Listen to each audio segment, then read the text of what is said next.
While observing this dark sphere, personnel reported eye strain, headaches, and a feeling of unease or dread. Hey guys, how's it going? Dudey's back with another episode of the Drip Podcast. I say Dudey's back because it's just me. I thought I'd do a little solo because, well, I had a bit of spare time. I was kicking about, not doing much.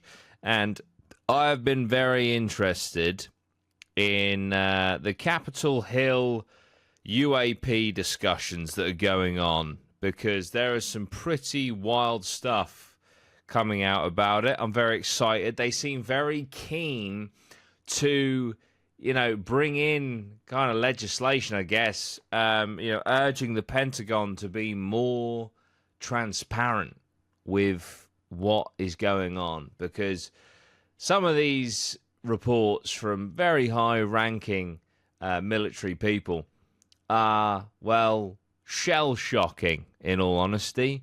So I thought we'd just take a little look at some of them right now. So let's have a look at, what this whole thing is about. So apparently there's been a secret UAP program going around called Immaculate Constellation, and that reveals new evidence of UFOs and alien life, which is pretty crazy. That's one of the most groundbreaking, bombshell-esque revelations from these discussions. Okay, but yeah, so Congress has heard more testimony about UFOs, now known as UAPs.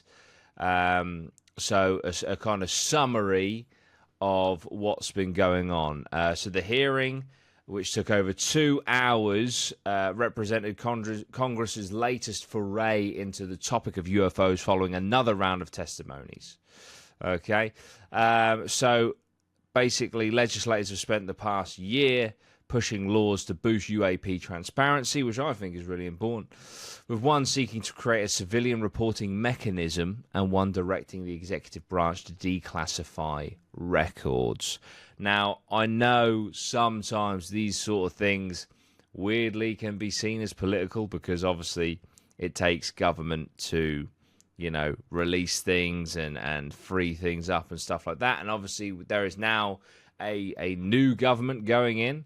Donald Trump has been elected, and we'll just have to wait and see if there is any movement on this, because I think it was, and I might be wrong here, in 2020, there was a big bill put into place, I think that's what you call them, to do with COVID and things like that. But within that bill, or legislation, whatever it is, there was something about, I think it's like 120 cases of UAP sightings that was pushed to be investigated further, like hidden within this big bill about COVID and stuff like that. So there's a bit of history there for wanting to get some things looked into in UAPs.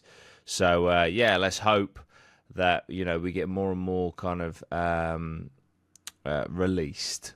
So one witness, Luis Elizondo, a former military intelligence officer, made it clear we are not alone in the cosmos. And that guy, I have to say, has got some pretty cracking quotes in these latest hearings. That much is for sure.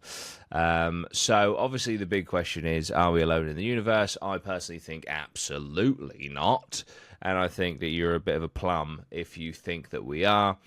I could potentially get on board with, these UAPs, these UFOs that do visit us, that perhaps they don't have aliens inside them. Maybe they are, not surveillance, like drones. Like we send out satellites and they just go and go and go, and then they send back information to us. Maybe they're like monitoring drones, things like that have been sent out potentially thousands of years ago. Who knows? Or they've cracked interdimensional travel, or they're interdimensional beings, things like that, and they can just get here. Or maybe they have a completely different lifespan to us, and they are organic matter, but can get across the the deep stretches of space. or maybe they have some form of, cryo sleep like you see in the sci-fi movies. Who knows? But my personal opinion, unless, we literally see one walking out of a UFO, is that I think that they're perhaps, AI-driven, automatic vehicle type things that are just, gathering information or samples or things like that. So, but who knows, maybe more light will be shed over the coming weeks, months, or years. Hopefully so. But yeah, it's quite interesting. I was speaking to my cousin about this the other day because, growing up, UFOs and stuff, they were like, if you believed in UFOs, you believed in aliens, like you were literally mocked, actively mocked. Like in society, you were mocked. And I know that there's still some,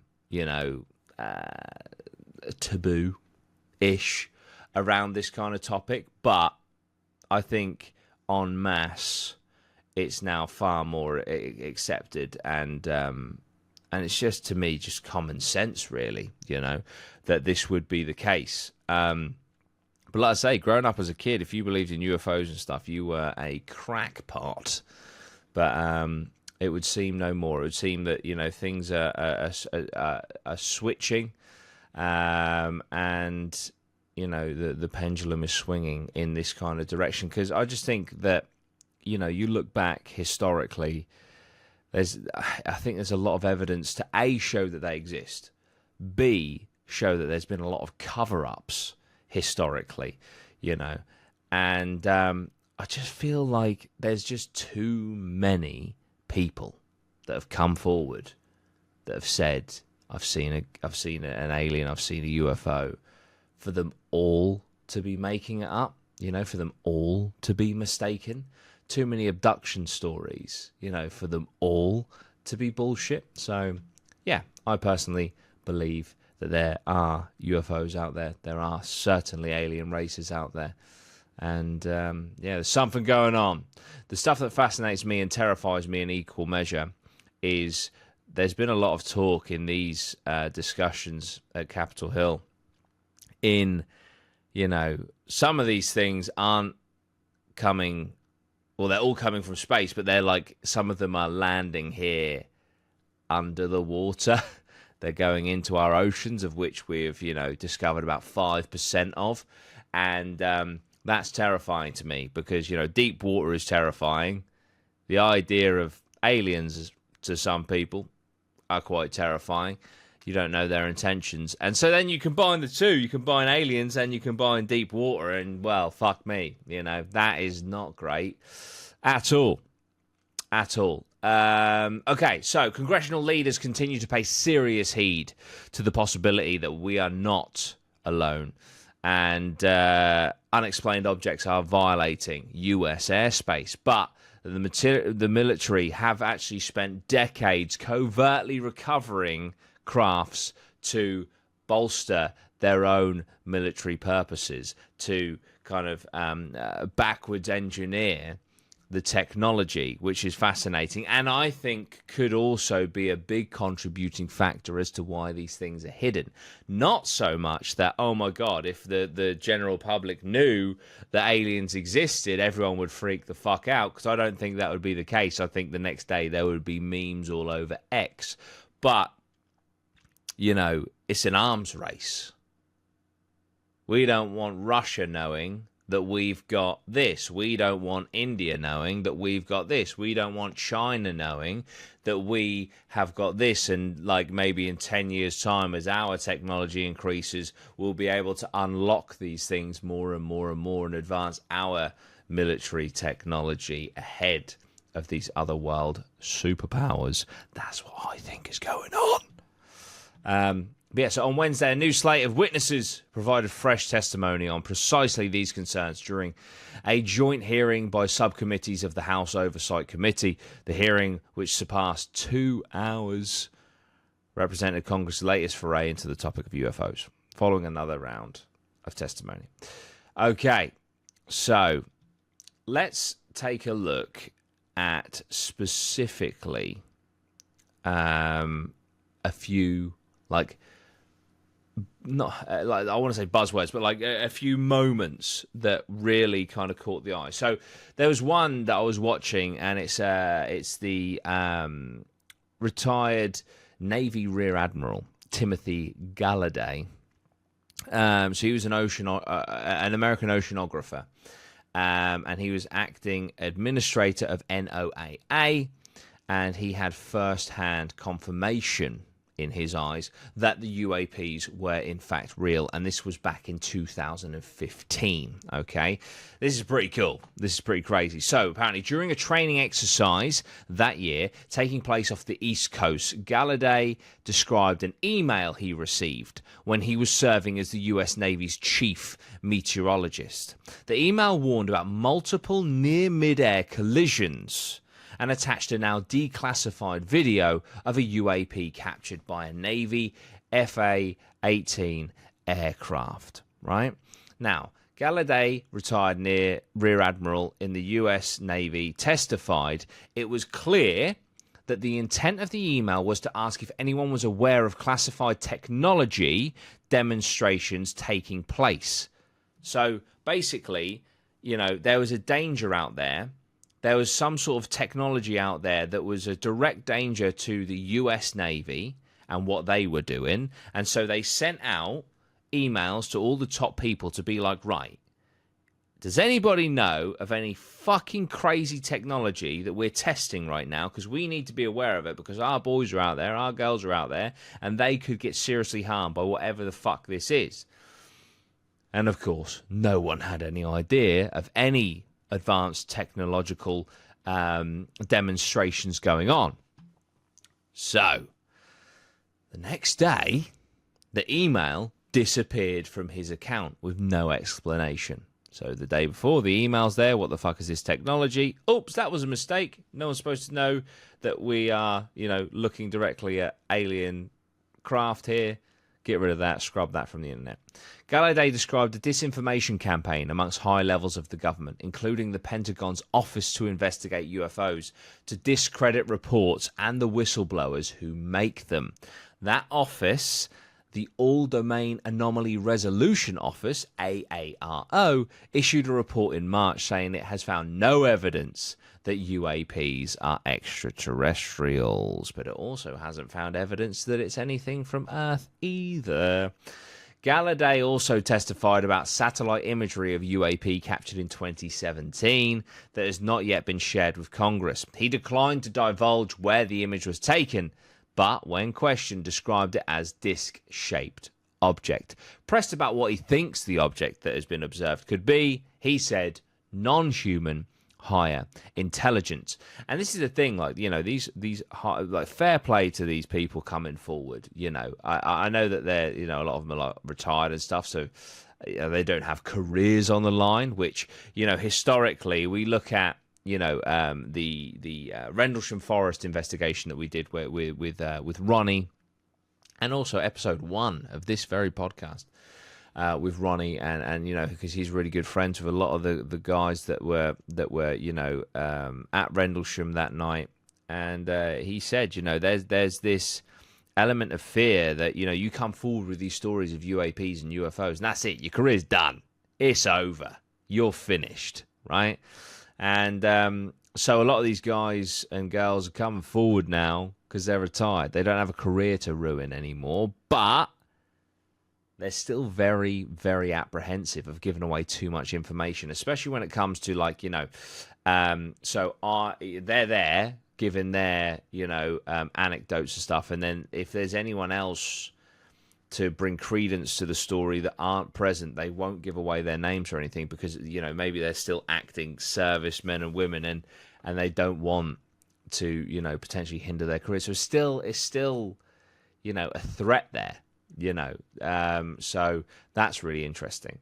Elizondo, we are not alone in the cosmos. When former Pentagon intelligence official David Grush testified in 2023, what he had to say under oath set off a firestorm. Now, among Grusch's claims, offered without evidence, admittedly, were of an alleged shadowy multi-decade Pentagon program to retrieve and study not only downed spacecraft, but extraterrestrial pilots as well. Grusch also accused the Pentagon under oath of being aware of extraterrestrial activity since the 1930s. So that's pre-Roswell, I think. Was Roswell in the 40s, 50s? And hiding the program from Congress while misappropriating funds to operate it. So there's a lot of funds that go missing, and then this UFO programs just randomly have budget, I guess. Though congressional leaders said they have not substantiated those claims. One witness Wednesday did corroborate much of what Grusch had said. Okay, we get some corroboration, and this guy is Louis Elizondo, a former military intelligence official who resigned and went public in October 2017 after 10 years of running a Pentagon program to investigate UFO sightings. This guy was on the inside. Still made it clear that much of his work remains classified, constraining how much he could say. So still to this day. They've got him. They've got him by the ghoulies. In his opening remarks, Elizondo lambasted, love that word, the intelligence community for its decades of excessive secrecy around UAP reports, all to hide the fact that we are not alone in the cosmos. I believe we as Americans can handle the truth and also believe the world deserves the truth. I agree. Elizondo's concerns relate to national security, resting on the fact that much of the reported UAP activity has been around military bases and nuclear weapon sites.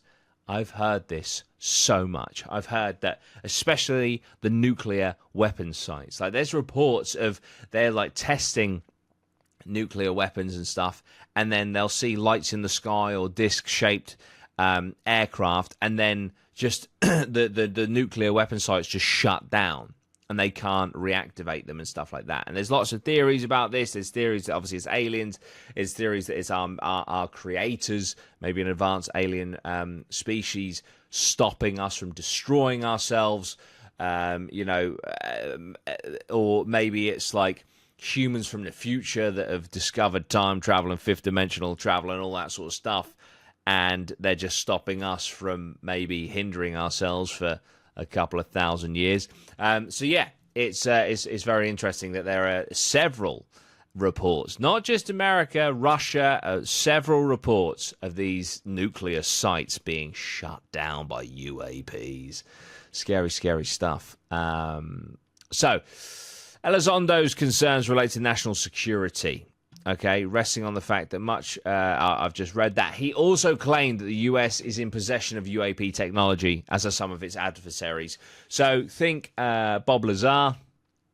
He reported for a long, long time that, he was not at Area 51. Was he like SG-17 or something? I can't remember. And that he was brought in to backwards engineer technology as a propulsion specialist, I think.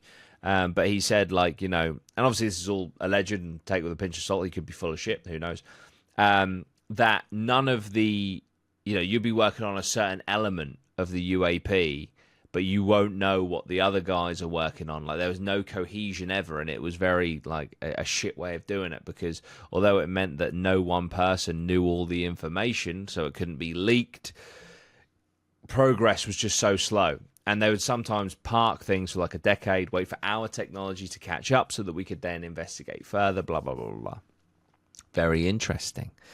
If this was an adversarial technology, this would be an intelligence failure eclipsing that of 9/11 by an order of magnitude, he said, adding that Grusch claimed, many of the government's UAP programs operate without proper congressional oversight.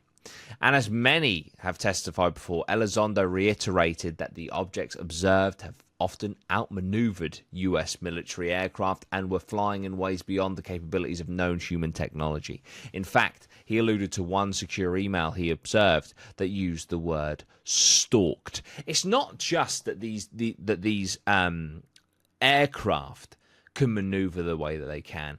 It's the amount of G-force in the speeds and the turning and the shifting, left to right that these things do that would kill any human that was sat inside it. And so that's just another thing that's fascinating and maybe leads into my theory that I said at the start of the podcast, where perhaps they're more drone-like than have, like an organic matter inside. But who knows? So apparently the government is sitting on a trove of UAP imagery. One of the more compelling revelations was a report shared by journalist Michael Schellenberger about a shadowy UAP program created in 2017, which exposed another top-secret Pentagon program. Schellenberger, who publishes the Public newspaper on Substack, claimed that that sources have told him that intelligence communities are sitting on a huge amount of visual and other information about UAPs. And they have for a very long time. And it's not those fuzzy photos and videos we've been given. It's very clear, very high resolution. That's very interesting. Because it always is, isn't it? It's always shit quality. It's always filmed on a potato, and it's very frustrating. Maybe that's by design. Maybe that's what they let us have so that, people can just discredit it, and people can be like, oh yeah, what another, how come you didn't film on a good camera? Because all the stuff that's filmed on good cameras is seized. Perhaps. Who knows? By the way, I might come across a bit like crazy conspiracy theorist at times. I do love a good conspiracy theory, but at the same time, I'm just giving it a bit of energy, so don't attack me. I'm just relaying information that has been given on this Capitol Hill thing. Make up your own minds at home, okay? And they have for a very long time. It's not the fuzzy stuff. So, how many images? How many videos? Hundreds, maybe thousands. Okay? Okay. Crazy, crazy stuff. Crazy, crazy stuff. So, there's a lot of stuff out there. So, what have we got? Immaculate Constellation. That was, that was the findings of the Immaculate Constellation program. It's an unacknowledged special access program established to detect and quarantine the military's best UFO imagery, videos, eyewitness testimonies, and electronic sensor evidence. Right? All the good stuff. It features numerous eyewitness accounts from 1991 through to 2022, including flying metallic orbs, jellyfish-shaped aircraft, and UFOs that reportedly altered witnesses' perception of time. The public version of the report also discusses how infrared satellite captured footage of a massive 400-foot wide saucer-shaped UFO soaring out of a dense cloud. This behavior was evasive in nature and implied that the saucer-shaped UAP had become aware that it was under observation by a space-based collection platform. So it was like, oh shit, I can be seen right now. That's crazy. The program was discussed at a congressional hearing about UAPs on Wednesday, and shortly after, Representative Nancy Mace, RSC, made the 11-page document available to the public. Michael Schellenberger, shout out, a sworn witness of the hearing, told the court that Immaculate Conception has captured thousands, that's what we were just talking about, thousands of high-resolution imagery of UAPs. The American people need to know that the US military is sitting on a huge amount of visual and other information, still photos, video photos, or sensor information, and have for a very long time. The whistleblower claimed that the investigation was in response to urgent and credible threats to the good and safety of the United States of America, while claiming that the executive branch has been managing UAP and NHI issues without congressional knowledge. Isn't it crazy? You got like government, Congress, all this sort of stuff, and none of them work cohesively together. Why? Why don't Congress know about all of this? It's so strange. I don't, pretend to understand how American government works as a Englishman from the UK. I don't even know how our government works half the time, but I just don't understand. Like, surely if you work together, you would get more done? UFO encounter puts personnel in a trance. An active flight deck personnel working night duty on a CVN or a nuclear-powered aircraft carrier in the Pacific experienced a close encounter with a spherical UAP of medium to large size. The personnel described the UFO as a small orange-red sphere. It emitted a soft light that bizarrely didn't illuminate the ocean or the flight deck of the CVN, despite the visual appearance of intense luminosity. So this thing is glowing, but it's not shedding any of that light energy anywhere other than internally on its own face. That's interesting. It was dynamic. It was rolling like the surface of the sun. Whoa. It maneuvered at high altitude, then rapidly dropped to a position directly above the flight deck, right in front of this guy. It maintained altitude and kept pace with the CVN for an uncertain period, and observing personnel reported altered perceptions of time during the close encounter. Crazy. Time slipping. Love time slipping. After some time, the UFO suddenly shot into the air, disappearing at a point high above the CVN. Observing personnel felt as if they'd snapped out of a trance and had a sense of profound unease. Horrible.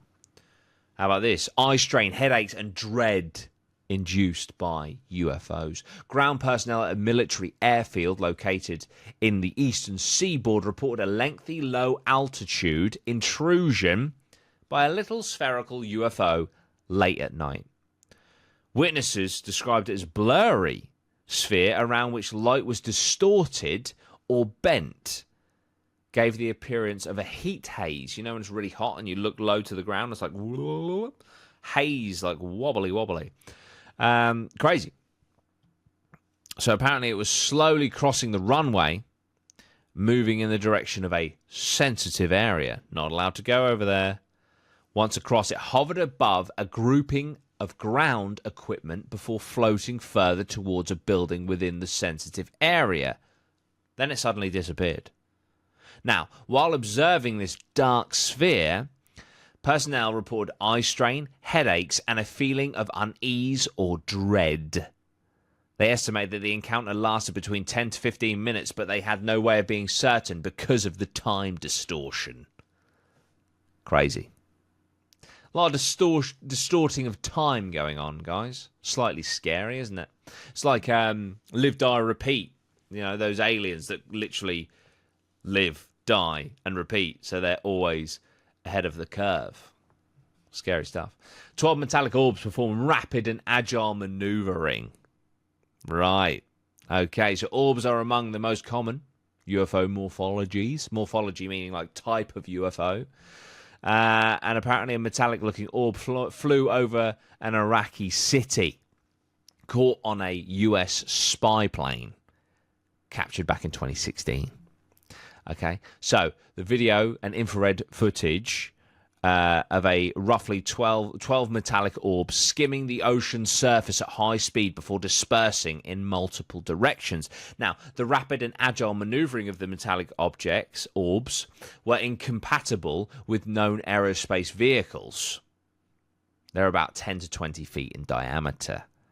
Infrared footage showed that they were white hot against the black, cold ocean. So there was atmospheric distortion both around itself and as a heat shimmer contrail. At the start of the video, they flew in a tight cuboid formation, having assembled into 3 vertical square formations of about 4 orbs each, arranged in a 3-pronged configuration, creating the illusion of a cube shaped at distance.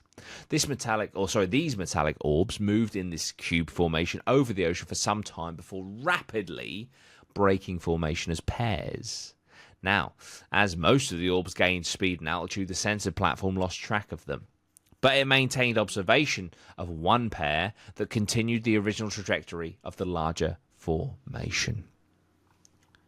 How about this? 400-foot wide flying saucer emerges from a cloud. Infrared satellites captured footage of a massive saucer emerging from dense cloud formations.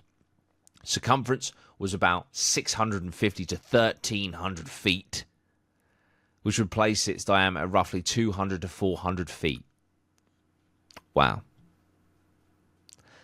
Displayed symmetrical concavities on the upper surface, registered hot on the infrared footage, and created visible atmospheric disturbances, interdimensional. So, yeah, it emerged from a cloud, and after breaking cover, it suddenly reversed its direction and descended partially back into the cloud cover. So it's like, oh shit, I've been seen. Let's go back into the cloud. It's a bit like Nope, that Jordan Peele movie. Now, this one is crazy. I've seen the footage for this. I think I'm going to record a short of this so you guys can watch it. This is, I won't put it in this video for copyright purposes, but this is a jellyfish UFO crosses the US-Mexico border. Okay. Now, in January, leaked infrared footage showed a jellyfish-shaped UFO that was not visible to the naked eye flying over a US military base, right? Now, I'm going to be honest. The footage looks fake. But is that because this technology is so mind-blowing that my mind can't comprehend it being real? Or is that copium and this is just a fake video? Who knows? But the report described this infrared footage of like a jellyfish or floating brain-shaped UFO with hanging appendages. In the footage, the UFO appeared mottled with both hot and cold spots, and it flew against the wind with no visible means of propulsion. Yeah, it does just kind of float across. It's quite weird. As it moved, it maintained an unnatural rigidity in its movements and flight path. In appearance and behaviour, footage of this UAP violating the airspace of the southern border resembled the same class of UAP observed near DoD facilities in Iraq and Afghanistan. Again, they're appearing over military sites. Why? Why do they care about our military capabilities? If they have the technology to get here, they almost certainly have superior technology to us, military technology to us as well, more than likely. Why do they care? That's the question for me. Whistleblower alleges decades of conspiracy. These accounts and others detailed in the report show that UFOs are operating around the globe, often in close proximity to sensitive foreign assets and locations. Again, that's what we're discovering, what we're discussing. If proven to be legitimate, Immaculate Constellation and the information that this program allegedly contains would show that the US government is sitting on a mountain of UFO data and intelligence. Of course it is. Even if this Immaculate Constellation is a pile of bullshit, they're definitely sitting on it, man. They're definitely sitting on it. What's more, the executive branch has been managing UAP and HI issues without Congress knowledge, oversight, or authorization for some time, quite possibly decades. I don't get it. Why is there no cohesion within the government? This criminal conspiracy keeps the elected government of the United States and its citizens ignorant to profound discoveries and dire threats originated from the existence of UAP and HI and their technologies. Reporting in defense publication Jane's Defense first revealed the existence of USAPs decades ago, showing the government officials were authorized to lie publicly to deny their existence. There's a lot of stuff here. There's a lot of stuff to unpack. I'd quite like to discuss it with the rest of the Drip team as well. So I've been reading an article, which I'll link down below. I just want to read a couple of the comments underneath because they're often, reports of seeing UFOs. So let's have a look. So Wisdom Prevails from Cambridge, United Kingdom. I saw a UFO back in 2001 in India.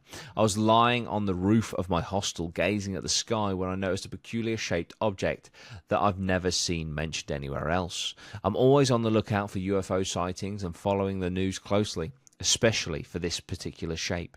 The UFO resembled the Cancer zodiac sign with 2 6 shapes from the symbol's design seemingly rotating on their own. At the same time, the UFO was moving incredibly fast, at least 3 to 4 times faster than a commercial airplane. Even though 25 years have passed, the memory of that moment is still vivid in my mind. Spooky. Very, very spooky. Let's have a look at Utkin D from Valhalla, Greenland. Is there a place in Greenland called Valhalla? I've seen several lights at the high altitude zigzagging in a sequence one after another, changing direction instantly while traveling at probably Mach 3 and then disappearing. If that is some top secret technology, whoever it belongs to is at least 1,000 years ahead of us. By the way, guys, have you had any UFO sightings and things like that? Let us know down below, and or email dutystories@gmail.com. That'd be absolutely fantastic. Please, please, please. Let's see if we can find one more. One more. So let's. Okay, so this is more. No. Okay, here we go. Night Watchman, Manchester. UFOs, yes, they exist. I spotted one, triangular-shaped craft from the top deck of a bus in South Manchester in the 1980s. It was a stealth plane that was revealed a few years later. Lights in the sky could be anything, and perhaps we humans are the most advanced form of life in the universe.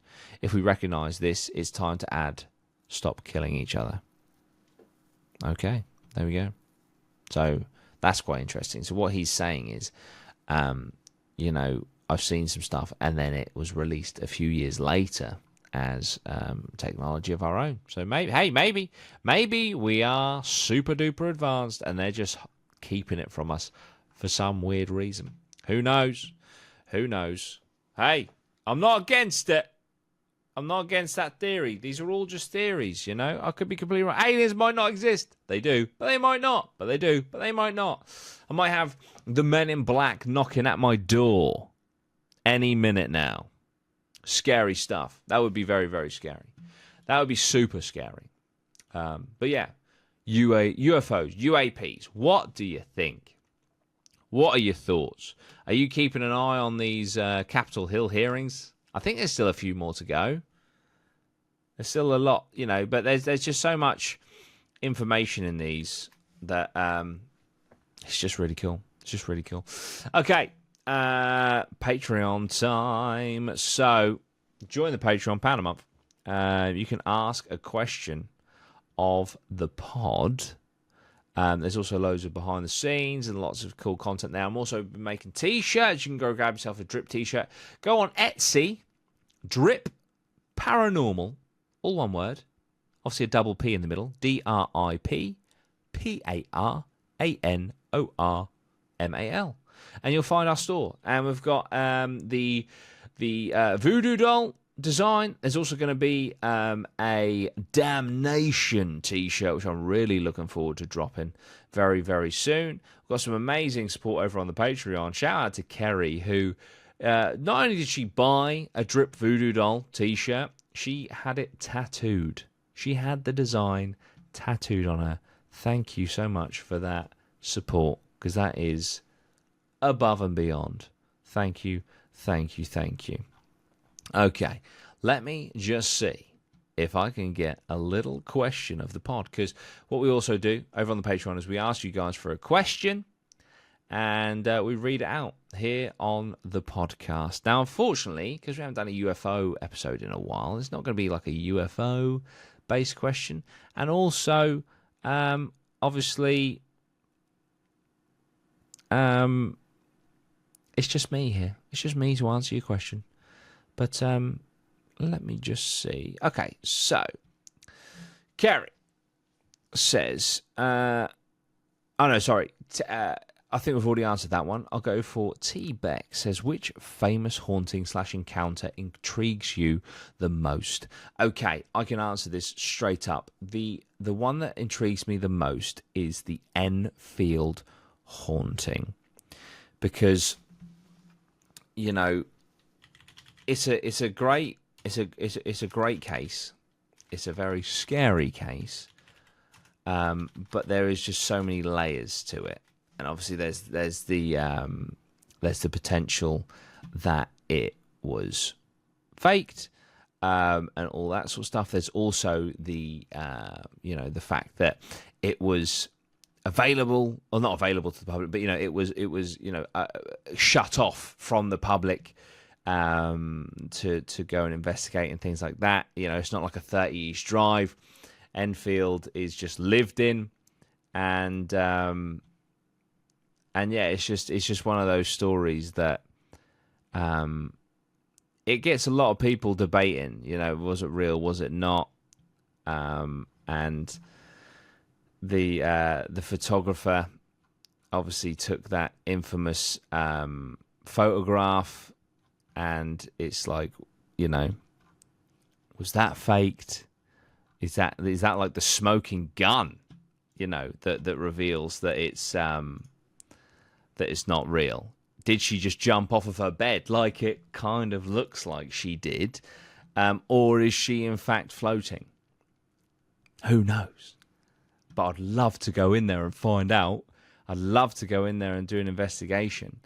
So yeah, I would say the one that intrigues me the most is the Enfield haunting. Let me know what you guys, what's your favourite down below. I would absolutely love to know. Thank you so much for joining me today. I really do appreciate it. I know it's just been me. I thought I'd just throw, not throw one together, but I thought I'd do a little solo pod. Yeah. Also, let me know. I would quite like to start doing maybe every other week or something like that. A 20-minute kind of short episode that comes out on like a Sunday or something like that, where it's just like topic, boom, boom, boom, boom, boom, boom, boom, done, mini episode. Yeah, let me know what you think about that. I think that'd be quite cool. And yeah, all right. Well, any ideas for topics and stuff, let me know down below. We've got a true crime episode coming, and we've got a conspiracy episode coming. Look forward to those. And I'll see you very soon. Drippity drop, drip drop. See you later.